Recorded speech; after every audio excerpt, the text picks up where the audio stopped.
Bonjour tout le monde, bienvenue à Bien commun podcast, un podcast où est-ce qu'on se pose différentes questions afin de mieux comprendre les différents enjeux environnementaux du 21e siècle.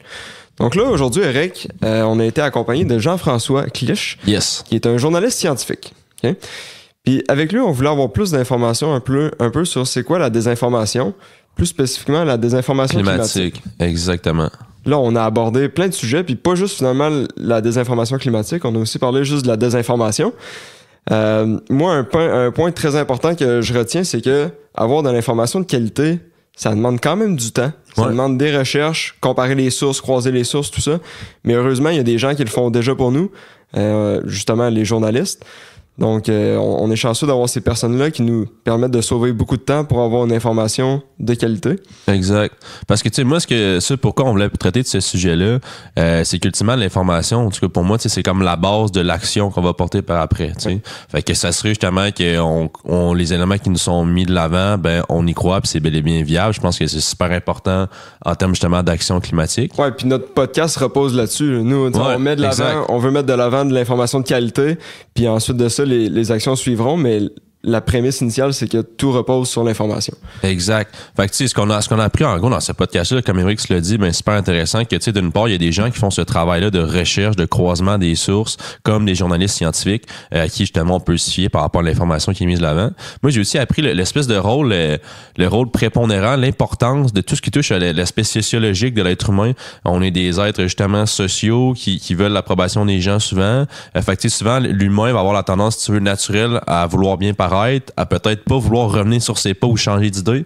Fait que ça, on a vu justement par rapport à certaines informations climatiques, peut-être des climato-sceptiques, mais bon, ils prennent une direction, une tangente, fait qu'ils vont la maintenir. Fait qu'il y a certains biais sociologiques à ce niveau-là qui entrent en jeu. Fait que c'est intéressant de voir que justement, ultimement, c'est pas nécessairement les gens qui vont tendre à ne pas croire une information par manque d'information. Souvent, c'est beaucoup les aspects justement sociaux, d'approbation sociale, de psychologie qui font en sorte que certaines informations, on prendra peut-être pas le temps d'aller la valider, mais on va y croire. Fait que super intéressant là, d'avoir parlé à Jean-François pour ça. Ouais. Bon, ben, bonne écoute tout le monde.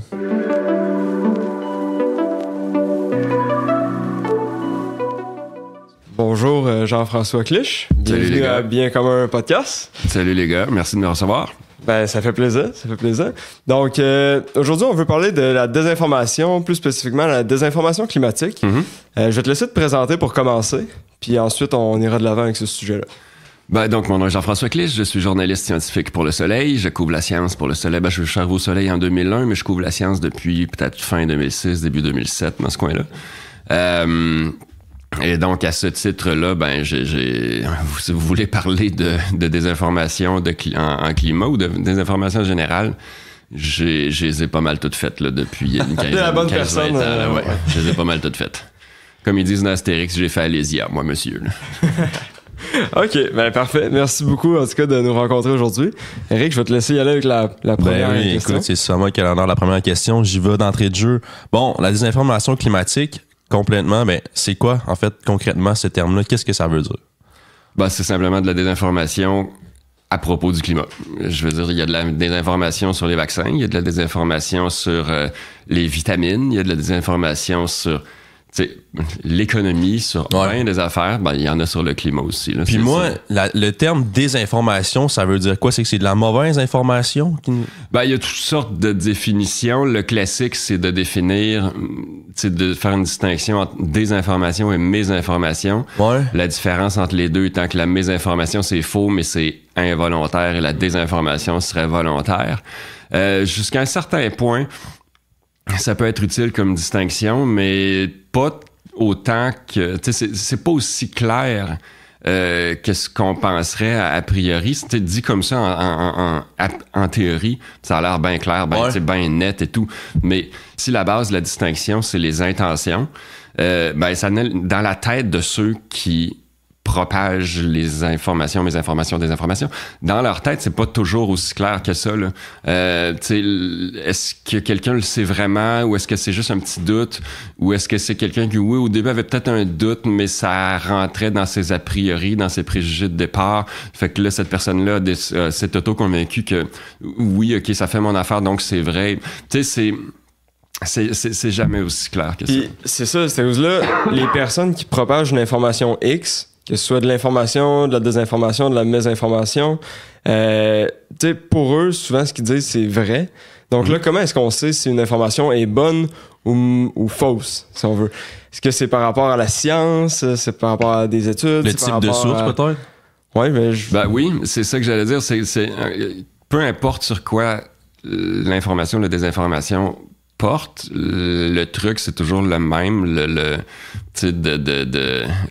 truc de grunt, là. C'est-à-dire le travail un peu de brut, un peu abrutissant, de trouver des sources, les croiser, évaluer les sources, puis une fois que tu as 2, 3, 4 sources fiables qui disent la même chose, là, tu peux vraiment le croire. Là, ça quand devient vraiment c'est des études scientifiques.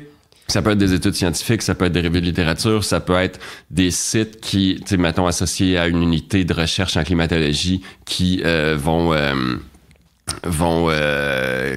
résumer la littérature scientifique. Ouais. Ça peut être un climatologue ou un physicien de l'atmosphère qui va faire un topo sur le sujet qui t'intéresse. C'est bon, ça peut être bien des affaires.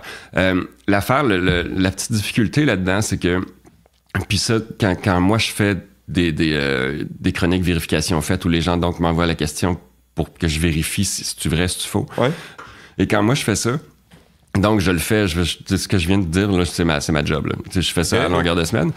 Et la difficulté là-dedans, c'est que pour évaluer si une source est bonne, faut connaître le sujet. Puis pour connaître le sujet, faut avoir des bonnes sources. Fait que il y a un peu l'œuf ou la poule au départ. Fait qu'il faut faire un peu les deux de front. Fait que c'est un peu ça la difficulté. Mais ça reste juste une question de travail et d'heures que tu mets dedans à lire, trouver d'autres sources, recouper, puis trouver les critiques des autres et voir si ça s'est bien reçu chez ceux qui s'y connaissent et tout. Fait que c'est vraiment une question d'heure, là, souvent. Là, tu dis qu'il faut aussi connaître le sujet pour savoir si la source est bonne. Est-ce que ça veut dire que certaines sources sont expertes pour un sujet quelconque, mais s'ils se prononcent sur un autre sujet, c'est peut-être plus une bonne source? Ben oui, c'est toujours comme ça pour tout, là. Je veux dire, si pendant la pandémie, j'interviewais pas des climatologues sur les vaccins ou sur les virus. C'est ça. Les climatologues sont des gens brillants. Ils m'auraient sans doute dit des choses brillantes, bien que pas particulièrement bien documentées sur le sujet. Mais bon. Ouais. C'est comme ça pour tout. Là. C'est pas à cause que t'es un expert dans un domaine que tu l'es pour tous les autres domaines. Ça, faut faire attention à ça. Sauf sur Internet. Quand tu connais quelque chose une fois sur Internet, tu connais tout le reste. Le fameux, qu'est-ce qui se passe de ça? Le fameux, j'ai entendu ça sur TikTok. Ah non, ça, je veux dire, je suis payé pour je suis payé pour les vérifier, celle-là. Là.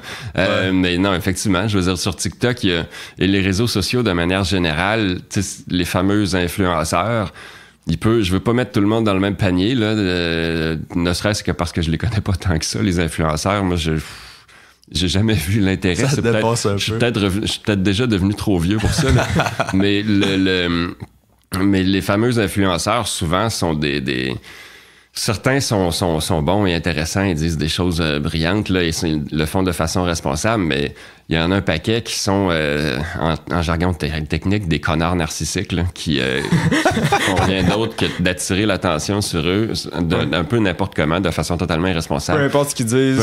C'est ça, ils jugent un contenu sur le nombre de clics ou d'argent que ça va leur rapporter plutôt que sur sa véracité. Là, c'est ça qui est plate un peu aujourd'hui. Du moment que t'amènes des gens, t'amènes des yeux vers toi, ça va tendre à générer des revenus. Justement, la visibilité va être associée souvent avec de l'argent. Ouais. Fait que c'est fou. Tu sais, moi, le sujet de la désinformation climatique, on en parlait un peu, Jean-François, avant de commencer l'enregistrement. Et tu sais, ce qui m'a amené à vouloir aborder ça, c'est que dans le cadre d'un cours, justement, à la maîtrise que je fais, on a fait un gros travail là-dessus. Puis tu sais, ultimement, une information que je trouve cool puis moins cool, là, que j'avais découverte en faisant des recherches.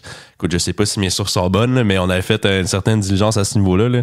C'est que, justement, les jeunes particulièrement, c'est plus axé sur les jeunes, ce qu'on avait fait, nos recherches, ils vont tendre à croire une information, puis c'est directement lié avec le niveau de confiance de l'influenceur, en fait.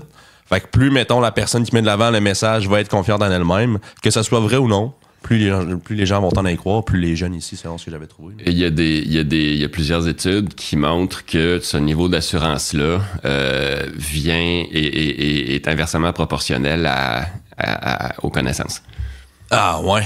Donc, moins tu as de connaissances, plus tu vas être confiant. Ce qui va ensemble, parce que si t'es très confiant, puis ça vient avec le narcissisme aussi, là, mais si t'es très confiant, ben tu feras pas d'autres recherches. Tu te remets pas en question, t'essaies pas de vérifier, t'es juste confiant. C'est moi qui le dis, donc c'est vrai, et bon, ça fait que ça vient ensemble.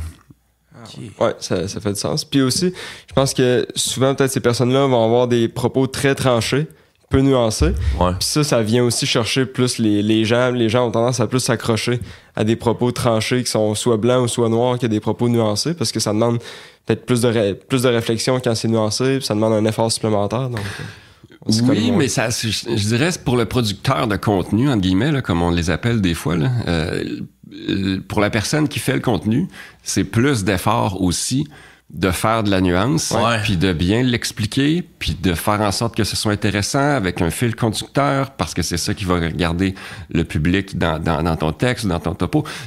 Donc, il faut que ce soit structuré, il faut que tu aies vraiment pensé à ton affaire. Ça, c'est plus... Alors que c'est plus de travail que de juste faire une réaction un peu sur la gueule, là, tu sais, puis de bien carré, une position un peu crinqué, puis tu fais un peu tu fais un peu l'acteur, là, tu sais, puis bon, ça, c'est beaucoup moins de... Il y a des radios qui font juste ça, là, mais c'est plus de travail quand tu veux vraiment faire de la nuance. Fait concrètement, mettons, dans notre day-to-day, là, mettons justement, moi, justement, au changement climatique, ça m'intéresse. Quelles sont les bonnes façons de faire pour m'assurer que l'information que je consulte est viable, bref, est bonne? Ben, c'est comme j'ai dit, croiser les sources. Ben, en fait, il y a deux versions, là. Il y a deux versions de ça. Il y a la version, tu crois ce que les experts disent, tu crois ce que les climatologues disent, puis s'ils disent que, ben oui, le réchauffement réel est causé par l'activité humaine et tout, ben je vais le croire. Pour ceux qui veulent juste savoir la conclusion et qui ne jugent pas, qui ne sont pas intéressés par le détail, les mécanismes derrière, peut-être, ben go for it, là, tu sais, je veux dire, on a juste une vie à vivre. Et on veut peut-être pas tous la passer à se taper des textes techniques. Mais pour ceux qui veulent vraiment se faire leur idée et tout, ben là, il s'agit de, comme j'ai dit, trouver des sources, croiser les sources, plusieurs sources fiables qu'on croise et qui disent la même chose, puis c'est comme ça qu'on... Et ça, souvent, là... Ça, c'est du temps, là. Ça prend du temps à faire ça. C'est ça, ouais. Et monsieur, madame, tout le monde, souvent, la clé de voûte de ces mythes-là et ce qui leur permet de se propager pendant longtemps, c'est que monsieur, madame, tout le monde, le samedi après-midi, entre la 5e brassée de lavage puis la batch de sauce à spaghetti, ils ont ni le temps ni l'intérêt pour downloader ce genre de texte-là. Il a passé des heures et des heures là-dedans, là, tu sais. La preuve en est que c'est pour ça que je vous ai donné rendez-vous un samedi matin à 7h30. On s'est levé très justement, c'était pour pouvoir faire ma sauce à spaghetti puis mon lavage tout le reste de la journée. C'est pour ça que les gens n'ont pas le temps. Fait que ceux qui veulent prendre le temps, ben faites-le, mais il faut vraiment croiser les sources et s'assurer d'en trouver plusieurs fiables. Mais sinon, la façon facile, accessible et légitime de le faire, c'est justement de s'assurer que la personne qui met de l'avant l'information est experte dans ce domaine-là. Oui, effectivement. Puis ça, bon, il n'y a pas juste des experts en climat. Bon, il y a des climatologues, il y a des physiciens qui travaillent pour des universités et tout. Mais tu sais, dans les climato-sceptiques, je vois quand même beaucoup de... informaticiens, économistes, des gens qui savent jouer avec les chiffres, qui ont une certaine compréhension des maths, mais qui, c'est pas vrai que pour les processus physiques et tout, c'est des experts. Puis c'est pas parce que tu as des connaissances dans un domaine spécifique, puis tu es capable justement d'avoir une certaine intelligence à cet égard-là, que tu es nécessairement un connaisseur dans tous les domaines. Exact. Et ça, c'est un classique que j'ai vu vraiment de nombreuses fois pendant la pandémie. Là, des gens qui me disaient non, je suis pas un expert dans l'effet des masques ou l'effet de ce genre d'affaires-là, mais j'ai beaucoup étudié les systèmes complexes et donc il y a des similitudes. Ben, OK. Oui, il y a des similitudes, mais c'est pas vrai que c'est la même affaire. Ouais. Toi, t'es physicien, ça, c'est des masques, c'est de la santé publique. Puis là, tu contredis ceux qui se connaissent pas vrai. Fait que c'est ça. Fait que ça revient à ce qu'on disait plus tôt. Être un expert dans un sujet donné ne fait pas de toi un expert dans tous les autres sujets ou dans d'autres sujets qui sont pas directement reliés. Exact. Et aussi, encore une fois, les vrais experts, qu'est-ce qu'ils disent? Est-ce que ça contredit ce qu'eux disent? Ouais. Croiser les sources. La base du journalisme. Okay, super. Puis si on regarde, là, on parle plus de désinformation climatique, on pourrait-tu sortir mettons peut-être 1 ou 2 exemples de désinformation climatique qui a eu lieu, puis c'est quoi l'impact de cette désinformation-là? Ben, sur les impacts, c'est toujours un peu les mêmes, là, ça reste, c'est-à-dire retarder l'action. Là. Ouais. 1 ou 2 exemples, ben, tu sais, bon, la fameuse idée que le climat a toujours changé.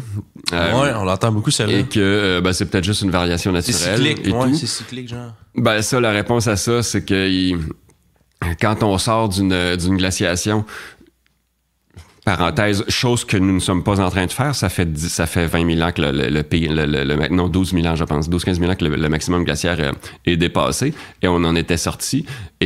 Mais quand on sort d'une glaciation, le climat prend entre 5 et 8 degrés Celsius sur je sais pas combien de milliers d'années. Là. À l'heure actuelle, c'est à peu près un degré par siècle, quelque chose comme ça. Comprendre, c'est quelque chose comme 10-15 fois plus rapide. Donc, il y a ça. Fait que la prémisse initiale de le climat change et a toujours changé, ça, en tant que tel, c'est probablement vrai, parce que ça a toujours changé un petit peu. Oui. Mais c'est juste que là, ça change beaucoup plus, et c'est ça qui est alarmant. Et encore une fois, ça, là, c'est vraiment un classique de la désinformation et de la mythologie.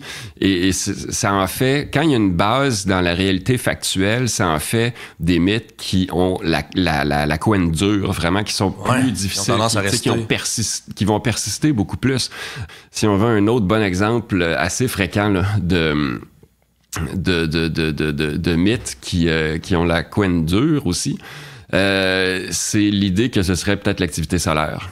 D'abord, on la mesure. Elle n'a pas augmenté, elle n'a pas changé assez pour expliquer, même pas proche, là, les changements climatiques qu'on voit.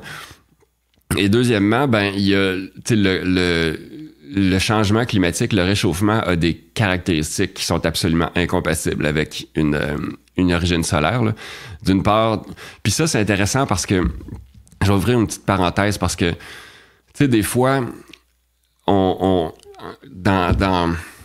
on parle de climat et de désinformation, puis comment ça se fait que les gens y croient ou n'y croient pas et tout, tu sais, souvent, on va demander, dans les médias en tout cas, on va demander un peu un acte de foi. Là. Les climatologues disent ça, donc c'est ça qui est vrai. Ouais. Mais on n'explique pas pourquoi. Ouais. C'est sûr que si les climatologues le pensent, ce qui est raisonnable, la chose rationnelle à faire, c'est de les croire. Là. C'est eux qui se connaissent. Mais ça reste quand même un acte de foi. Donc, si je fais juste vous dire, non, c'est pas c'est pas le soleil parce que les climatologues disent que c'est pas ça. Oui, OK, ça va, mais c'est pas particulièrement convaincant. Cependant, si je dis ça peut pas être le soleil, parce que si c'était l'activité solaire qui avait augmenté, on verrait une augmentation de la température qui est plus forte pendant le jour que pendant la nuit, parce que pendant le jour, c'est le soleil qui est la principale source de chaleur. Pendant la nuit, le soleil est pas là. Là, c'est l'effet de serre, c'est l'infrarouge que le sol, tu sais, la chaleur est accumulée pendant la journée sous l'effet du soleil qui est gardée par les gaz à effet de serre. Mais c'est pas ça qu'on voit. C'est pas dans les mesures, c'est pas pendant le jour que ça se réchauffe le plus, c'est clairement pendant la nuit que ça se réchauffe le plus, ce qui est entièrement cohérent avec l'idée que c'est un effet de serre qui augmente, là, que c'est ça la cause du réchauffement. Puis un autre aspect de tout ça, une autre caractéristique du réchauffement, c'est que si ça avait été l'activité solaire qui était en cause, toute la colonne d'air de l'atmosphère se réchaufferait à peu près égale. Ce n'est pas le cas. Ce qu'on voit, c'est que proche du sol, les premiers kilomètres, là, oui, ça se réchauffe beaucoup. La couche par-dessus se refroidit. Ce qui est aussi cohérent avec l'idée que, d'une part, l'activité solaire n'a à peu près pas changé, et d'autre part, donc, on n'a pas plus d'énergie dans le système, mais si on en garde plus proche à cause des effets de l'effet de serre proche du sol, par-dessus, il va rester moins d'énergie. Donc, ça va refroidir. Donc, si j'explique ça, Là, ça devient beaucoup plus convaincant que de dire les climatologues, les climatologues pensent ceci. Parce que là, j'ai fait comprendre pourquoi ils le pensent. C'est factuel. Tu rattaches plus l'information à la personne qui la met de l'avant. C'est factuel, c'est indépendant justement de la personne qui le dit. Exact. Donc ça, quand on fait comprendre, c'est toujours plus convaincant, mais bon, ça demande plus de travail. Là. Puis encore là, tu sais, faire comprendre un sujet aussi complexe en quelques minutes, c'est pas vraiment possible. En tout cas, moi, j'ai de la misère, même s'il y avait plein de faits intéressants, tout ça, c'est le travail demande, tu sais, ça demande beaucoup plus de travail que juste 2-3 faits pour venir prouver hors de tout doute un réchauffement ou quoi que ce soit d'autre. Là. Mais tu sais, ça, les climatologues ont passé par ce processus-là, puis eux autres ont fait le travail. Oui, non, effectivement. Puis ça a été fait dans les années 70-80. Ça me fait toujours un peu rire quand il y a des climato-sceptiques qui disent qu'on peut pas débattre. Le débat n'a pas... Ben oui, le débat a été fait. Ça fait 40 ans qu'il est terminé. Tous ces arguments-là ont été démontés il y a 40 ans. Ben, tu t'accroches après, vas-y autant que tu veux, mais... Ça a été revu en masse, là. Puis, en masse, effectivement. J'ai une question par rapport à ça. Tu sais, moi, l'espèce de la psychologie, ça m'intéresse beaucoup. Puis quels sont justement peut-être les biais psychologiques qui font en sorte? Parce que tu sais, moi, je suis quelqu'un de super rationnel dans la vie, fait que j'ai de la misère à comprendre qu'on croit pas, si on veut, des faits. Quels sont les biais psychologiques qui rentrent en ligne de compte pour justement avoir des climato-sceptiques aujourd'hui? Il y a de la psychologie. Je ne suis pas sûr que c'est l'explication la plus importante, cependant. Il y a beaucoup ces mécanismes-là ont été très étudiés là, depuis une bonne quinzaine, sinon une vingtaine d'années. Puis il y en a, de toutes les sortes. J'ai mentionné le narcissisme. Un narcissique, donc quelqu'un qui a une extrêmement haute... opinion de lui-même, du moins en apparence, va par définition avoir beaucoup de misère à se corriger. Fait qu'à partir du moment où un narcissique part dans la mauvaise track, et encore, les narcissiques peuvent avoir comme une espèce de besoin de se sentir unique. Fait que là, ils iront pas répéter la même chose que tous les climatologues. Pour se sentir unique et intéressant, ils vont dire d'autres choses. Tu sais, il y a ce genre de mécanisme-là. Il y a aussi le recours à la pensée intuitive là, versus la pensée analytique. Tu sais, la pensée analytique, c'est la pensée très lente et très exigeante et qu'on ne peut pas on ne peut pas déployer tout le temps. Là. Tu sais, je veux dire, le matin, on peut pas commencer à se demander qu'est-ce que je vais manger ce matin. Qu'est-ce que les études disent au sujet du café? Est-ce que j'ai assez de ceci? Je devrais peut-être peser.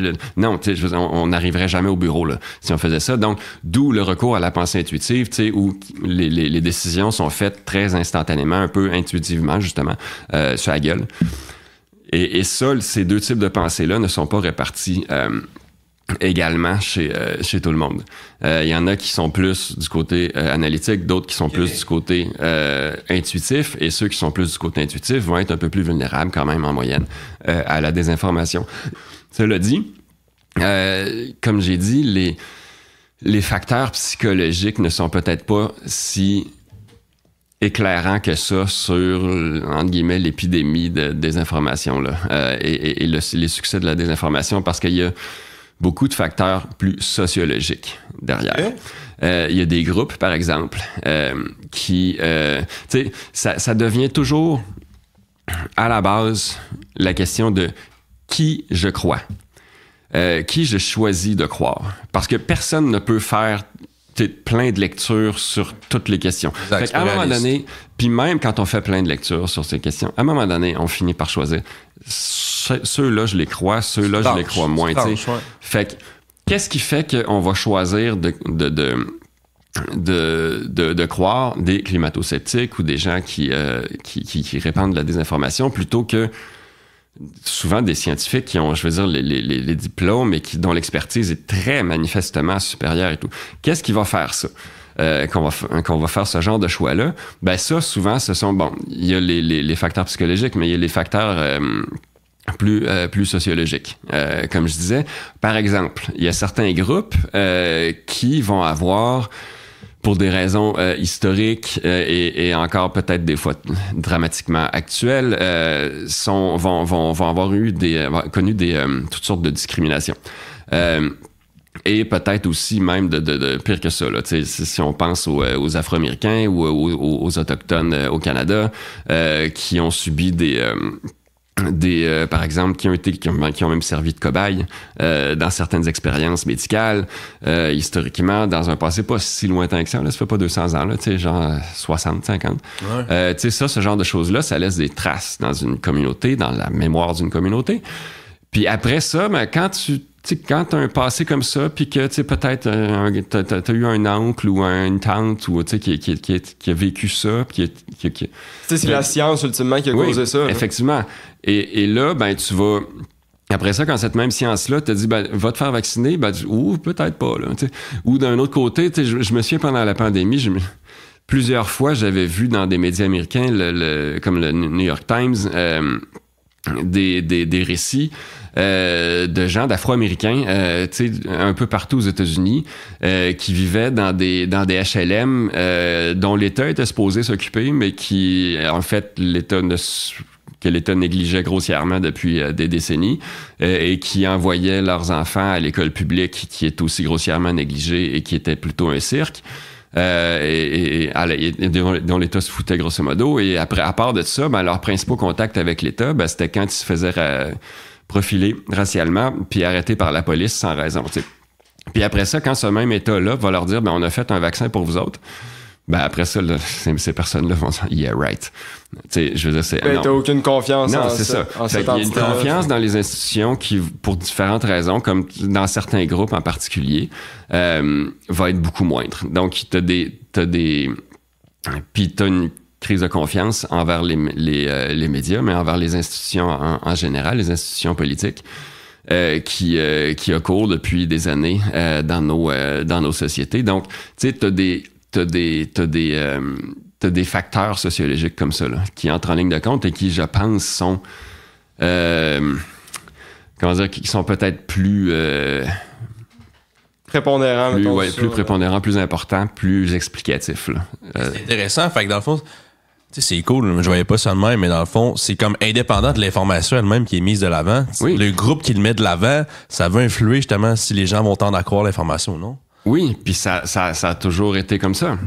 Tu sais, quand la recherche sur la désinformation, puis pourquoi les gens y croyaient pas, a commencé, ben l'hypothèse de départ, c'était ils appellent ça l'hypothèse du déficit d'information.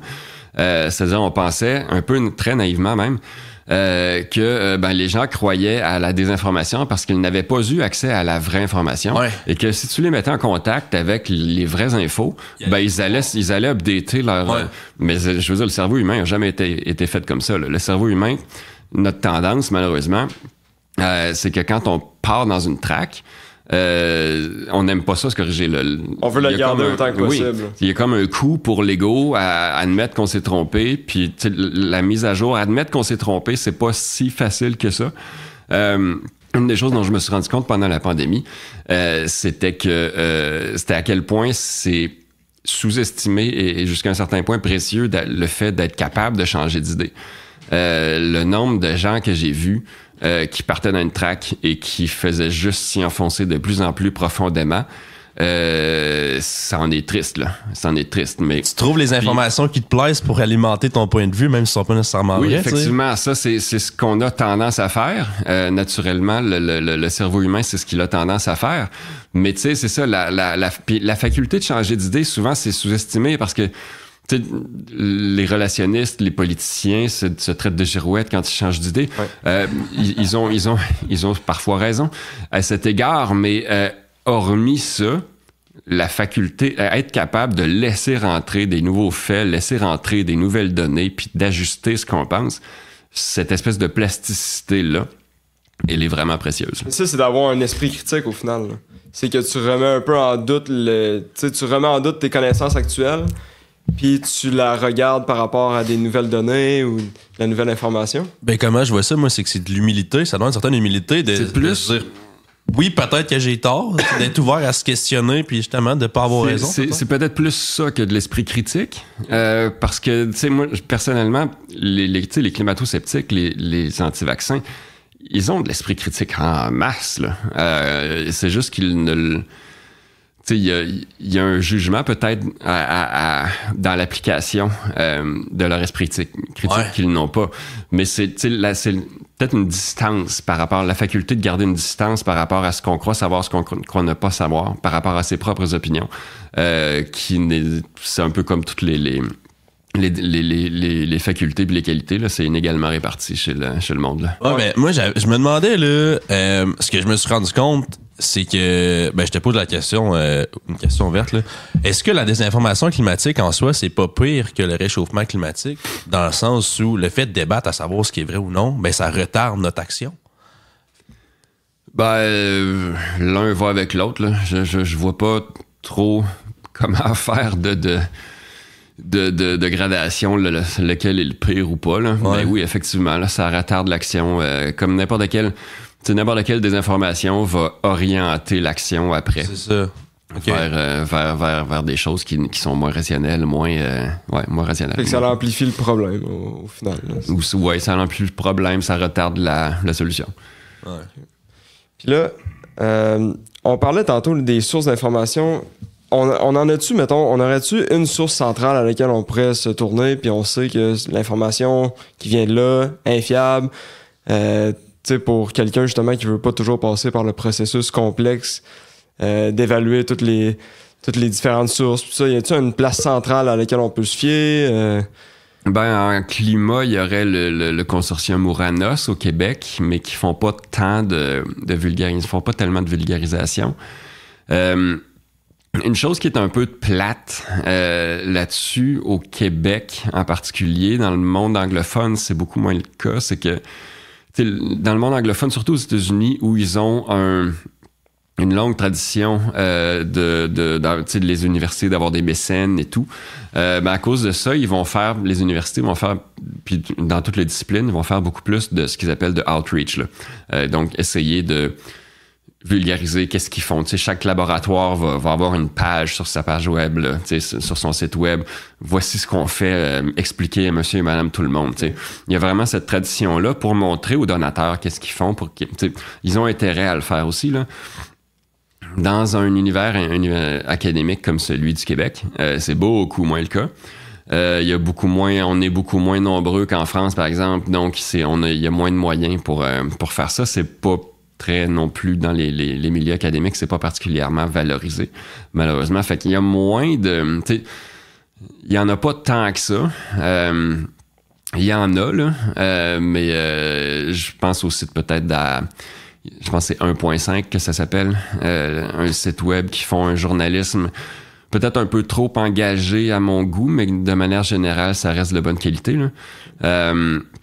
Mais il y en a quand même quelques sources comme ça, là, pour ceux qui veulent pas trop. Mais se tourner vers l'anglais reste la meilleure option si on veut de l'information. Et si, comme j'ai dit, le top, là, si on veut vraiment pouvoir dire que j'ai fait mes recherches, c'est de croiser les sources. Donc là, par définition, tu peux pas en avoir juste une. T'sais. Mais tu sais, moi, ce que je retiens, surtout de ce qu'on a discuté au début, c'est que, outre un peu justement se questionner, quel site est le bon en termes de sources puis la qualité des informations qui sont mises, c'est vraiment de s'assurer que c'est une personne experte dans le domaine qui met de l'avant une information du même domaine. Moi, c'est ce que j'en retiens, là, justement. Oui. C'est pas parce qu'un médecin dit que le changement climatique, c'est vrai ou faux qu'il faut le croire. T'sais. Fait que s'assurer justement que l'opinion qui est prononcée, la personne, justement, est calée dans ce domaine-là. Ouais. Moi, c'est ce que j'en retiens. Croiser les sources, c'est pas regarder 3-4 TikTok, puis si les 4 disent la même chose, tu crois pourtant, ça serait si facile, tu sais.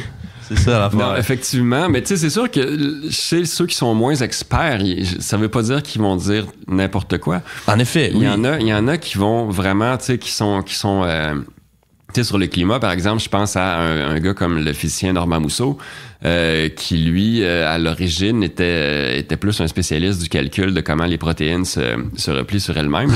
Ce genre de système complexe-là. Là. Un gars extraordinairement brillant. Mais qui n'était pas dans le domaine. Qui n'a jamais fait de recherche en climatologie ni rien. Mais je veux dire, quand lui parle du climat, à toutes les fois que je l'ai entendu ou lu là-dessus, il disait qu'il était tout à fait sur la coche, là, tu sais. Puis, fait qu'il y en a quand même qui sont bons comme ça. Mais quand t'arrives à quelqu'un qui n'est pas un expert, comment tu fais pour savoir si ce qui est... là, tu vas avoir des vrais experts, puis là, donc ça confirme... Tu peux croiser, c'est ça. Ça confirme ça, OK, lui n'est pas un expert, mais là-dessus, ça reste quand même une bonne source. OK. actuellement, là, j'ai l'impression que les réseaux sociaux, surtout la plus jeune génération, là, notre génération est beaucoup là-dessus. Est-ce que c'est une source fiable? Est-ce qu'on peut... Y a-t-il un moyen d'utiliser les réseaux sociaux pour s'informer de manière fiable, ou c'est tout mauvais, ou il y a des choses bonnes? Ça ressemble à quoi actuellement, le portrait? Il y a toutes sortes de sources. Sur les réseaux sociaux, c'est un instrument, c'est neutre. Du point de vue... on pensait au début de l'Internet que l'Internet serait vraiment un outil positif et tout. Ouais. Ça l'a été parce que, on pensait que l'Internet permettrait à la bonne information de rejoindre beaucoup plus de gens. Oui, jusqu'à un certain point, mais il s'est avéré que c'est un outil et rien d'autre. Et donc, un marteau, je peux m'en servir pour construire une belle maison, mais je peux m'en servir pour donner un coup à mon voisin. Là, ouais. Fait que c'est la même chose avec les réseaux sociaux. C'est juste des canaux. C'est un tuyau. Ce que tu fais passer dedans, c'est une autre question. Là, t'sais. Fait que oui, il peut y avoir moyen de se faire de bien s'informer à partir de ça, mais il faut prendre le temps de valider chacune des sources que tu crois là. Un bon exemple de ça, c'est Twitter.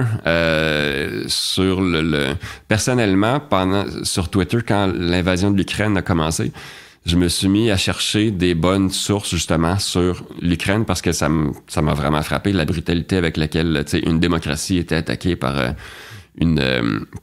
un vieil empire complètement raciste à l'égard de l'Ukraine et tout. Bon, pour toutes sortes de raisons, ça m'intéressait beaucoup. Bref, je voulais m'informer là-dessus.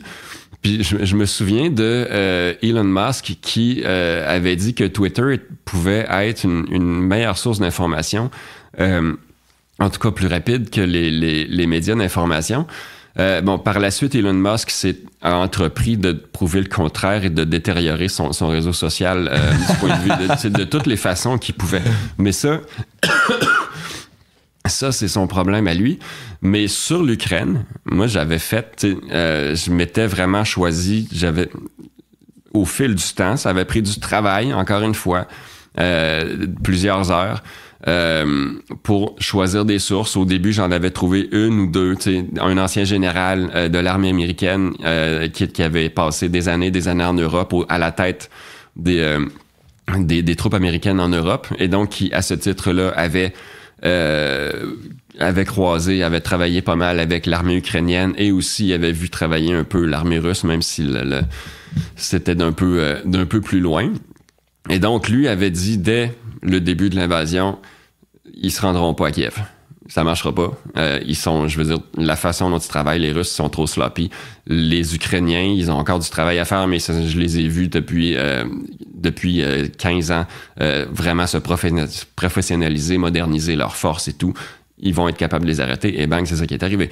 Fait que là, à partir de là, t'as une ou deux sources comme ça que tu constates qu'ils savent vraiment de quoi ils parlent. Crédibles, ouais. À partir de là, ils vont retweeter, relayer d'autres informations, d'autres sources, et que là, déjà, ça fait cette autre source-là est relayée par une source que tu sais fiable. Fait que là, tu peux regarder un peu aussi. OK, oui, ça a l'air bon aussi. Fait que là, je m'étais constitué comme ça. Un réseau de contacts fiable. Ouais, un fil Twitter sur l'Ukraine avec des sources fiables. Des fois, je m'étais trompé. Des fois, c'était des sources qui s'étaient avérées beaucoup trop pro-ukrainiennes, et donc qui étaient trop optimistes au sujet de ce que l'Ukraine allait faire et pouvait faire. J'en ai vu d'autres, donc, par la suite, qui avaient dit non, l'Ukraine n'est pas capable de faire ça quand même, là, malgré tout, toute leur bonne volonté, tout leur savoir-faire, leur ingéniosité, ils sont pas capables de faire ceci, cela, ils ont pas les moyens de, et donc, là, j'ai incorporé ces sources-là. Et au final, pendant un bon moment, là, l'actualité ukrainienne a ralenti, mais quand je lisais des articles dans le New York Times au sujet de l'Ukraine, puis des derniers développements, ben souvent, je les avais lus genre 24 heures ou 48 heures avant sur Twitter. Mais donc, c'est possible de se faire des bonnes sources d'informations, une bonne liste là, de sources à suivre sur des réseaux sociaux. Mais il faut prendre le temps de faire vraiment la critique des sources, puis qui est bon, puis s'ajuster ensuite, pour ajuster sa liste là, ceux qui s'avèrent moins bons que je pensais, les sortir, puis ceux qui j'avais peut-être sous-estimé, l'en faire rentrer. T'sais. Mais là, tu viens de parler du New York Times. Oui. Sans faire tout le processus de choisir les sources, tout ça, est-ce qu'on peut dire, mettons, le New York Times, c'est une source crédible et fiable à laquelle on peut se référer? Oui, absolument. Donc, il y a différents médias comme ça auxquels on peut faire confiance là, sur l'information. Les médias, de manière générale, les journalistes, de manière générale, sont des bonnes sources, au sens ce qu'on veut, c'est d'informer. On le fait de façon très imparfaite. J'ai été nombre de fois très critique du travail de mes collègues de notre industrie médiatique et de l'information en général par le passé. Je le suis toujours. On a des défauts qu'on n'a pas encore corrigés, qu'il va falloir corriger, dont un biais sensationnaliste est, je pense... Des fois, on dit que les médias sont à gauche, les médias sont à droite, blabla. Moi, je pense que le biais le plus déformant, le plus important dans ce métier-là, c'est le biais sensationnaliste. Là, juste pour être clair, est-ce qu'on peut faire la définition du sensationnalisme? Vouloir puncher, dans le fond. Ouais, vouloir puncher, mais ça va nous faire... souvent retenir certains faits ou certaines sources plutôt que d'autres. Ça, je l'ai documenté vraiment de façon systématique. Je me suis fait des stats là-dessus que j'ai... excusez-moi de la plug, là, mais que j'ai fait apparaître dans un livre là, en 2020 sur les fake news. Mais tu sais, qui montre que quand on a une trame narrative bien crunchy, là, puis qui nous amène des clics et tout, on va avoir tendance à la retenir celle-là, et à retenir les sources, à se tourner vers des sources qui accréditent cette trame narrative-là, même si des fois on a des meilleures sources plus scientifiquement beaucoup plus solides qui la contredisent, là on va les ignorer ou alors on va les faire parler au paragraphe numéro 14, puis fait on a ce genre de défauts-là, mais de manière générale, les médias, les médias sont des meilleures ou bien moins pires sources que la plupart des fils TikTok là, puis des. On dit que le sensationnalisme, c'est un des plus gros problèmes en ce moment à l'égard des médias. Sensationnalisme pour aller chercher plus de clics et donc ultimement aller chercher plus d'argent. Est-ce que se tourner vers un média à but non lucratif est une meilleure approche que se tourner vers un média à but lucratif? Non. Non? Okay. Non, je pense pas. C'est le même métier qui est exercé à peu près dans des conditions relativement semblables, au sens où un reste à la base, c'est que un journaliste, c'est quelqu'un qui est payé pour trouver des histoires à raconter. On demande grosso modo les mêmes choses aux journalistes dans les médias à but lucratif ou à but non lucratif. Et donc, on leur demande aux journalistes de trouver des histoires les plus grosses possibles, les plus crunchy possibles, de les sortir le plus vite possible, d'en trouver le plus souvent possible. Et donc, quand on paye des gens pour faire ça, on crée ce que les sociologues appellent un effet de structure. Là. On oriente leur comportement, on oriente leur jugement. Et donc, ils ont comme intérêt, entre guillemets, à ce qu'une histoire, quand ça a l'air comme une bonne histoire d'une bonne grosse trame narrative, là, bien punchée ou épeurante, ce genre d'affaires-là, les journalistes vont être inconsciemment biaisés et envers, ils vont vouloir que cette histoire-là soit vraie. Parce que là, après ça, s'ils font des vérifications, chose que souvent on fait, là, mais pas assez. Là, des fois, les ressources et le temps ne le permettent pas. Aussi beaucoup, effectivement. Mais un journaliste qui fait des vérifications sur une apparence d'histoire, puis si l'apparence d'histoire s'avère fausse, le journaliste se retrouve devant rien. Il y a perdu ton contenu, là. Ouais, c'est ça. Ouais. Tu recommences. T'as peut-être travaillé toute la journée pour rien. Ça peut être un peu tannant. Puis après ça, tu regardes ton boss puis tu dis j'ai rien pour toi, mon boss. Ouais. Mais en même temps, leur rôle, c'est ça. C'est les chiens de garde et d'un autre côté, puis non seulement tu dis ça, mais d'un autre côté, si t'as d'autres journalistes qui ont travaillé sur la même chose puis qui ont été un peu plus sloppy que toi, eux autres vont avoir la belle grosse trame narrative. Ils vont avoir la grosse nouvelle. Ouais. Puis là, eux autres vont l'avoir. Puis même si des fois, il y a plusieurs médias qui vont sortir la même affaire qui est fausse. Puis là, toi, t'es le seul à pas l'avoir parce que tu as fait tes devoirs, mais t'as l'air d'être celui qui est dans le champ puis qui a été complètement largué. Fait que, tu sais, je veux dire, c'est des conditions qui ne prêtent qui ne prête pas à la rigueur qu'on devrait avoir. Puis ça, la cause racine de ça, est-ce que c'est parce que tout part du client, là, ultimement, là? Donc ça part de la population puisque les gens veulent entendre. Est-ce que ça part du fait que les gens veulent justement du sensationnalisme, c'est ça qui est plus accrocheur, puis on est porté vers ça, donc c'est ça qui est donné? C'est ça qu'on pense. C'est comme ça qu'on le mesure souvent, en bonne partie. Tu sais, le nombre de clics, quelles ont été cette semaine nos histoires les plus populaires et patati patata.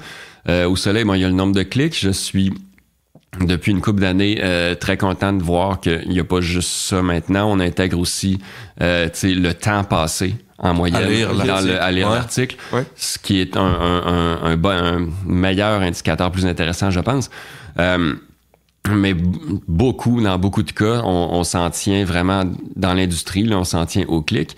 Puis le nombre de clics, je veux dire, ça il y a n'importe quoi là-dedans. Là. Je veux dire, c'est est-ce que ton titre, est-ce que tu as bien fait ton titre, un titre bien punché, peut-être très ou trop sensationnaliste, ça va te donner des clics, mais ça va. Mais l'affaire qui me fait hésiter, c'est que moi, dans mon travail, là, les articles que je fais, souvent sont très nuancés. Je fais très documenté, très nuancé, un peu long. Fait que je fais pas ça.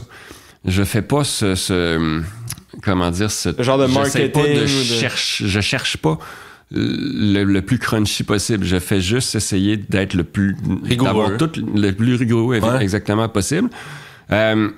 Et malgré ça, je les ai, mes clics. Souvent, mes chroniques sont parmi les plus lues.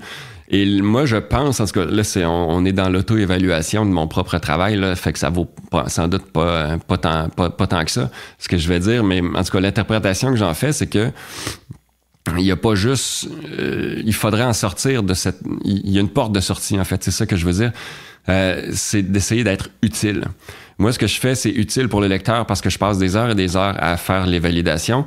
Et là, puisque je l'ai fait, le travail, mes lecteurs n'ont pas à le faire. Et je pense que c'est pour ça que les gens reviennent à mes chroniques et c'est pour ça que j'ai mes clics.